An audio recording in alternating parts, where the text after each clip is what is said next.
Hey everybody, this is Dr. Job and Dr. Kevin with HealthFit. We had our last video talking about desk ergonomics for when you're sitting. Now we're going to go over desk ergonomics for when you're standing. So the idea is we're not supposed to be standing for too long throughout our day. We're not supposed to be sitting for too long. You want to be able to shift back and forth between that seated and standing position. When you have a desk that's electronic and can move for you, it makes it really easy. If not, there's a lot of other options that you have that are a little bit more affordable and that you'll be able to manually move the desk up and down.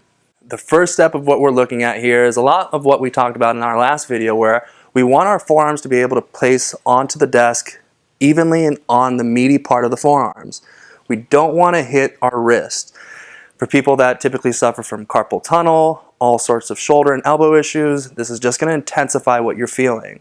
We want to make sure that we're placing the right amount of pressure in the right part of the body.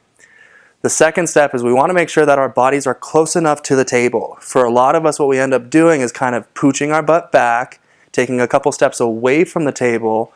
In this position, you're putting unnecessary stress in parts of the body that aren't made to handle it. When we stack our body appropriately, and when we say stacked, we're literally saying we want to stack our ear over our shoulder, over our hip, over our knee, over the middle of our foot. And so when we're stacked properly, that gravitational load can come down on our spine nice and evenly, and we could distribute that stress a little bit more evenly through the body. When we start to focalize that stress is when we start to put a lot more pressure into certain parts of the joint. That's what can start leading to degenerative and arthritic processes, and we want to try and stay away from that stuff. Second part of it is making sure that, again, you are looking down with your eyes and not your head.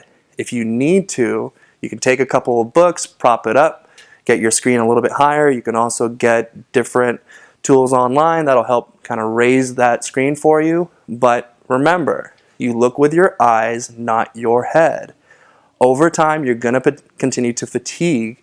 And the idea is, again, that you want to be able to move through these positions back and forth, not to just stand for 8 hours a day, because the body, again, is not made to do that. If this is something you find yourself having trouble with, and you have more questions, please get into contact with us at healthfitinc.com. Give us a call. Come on in. We're happy to help you.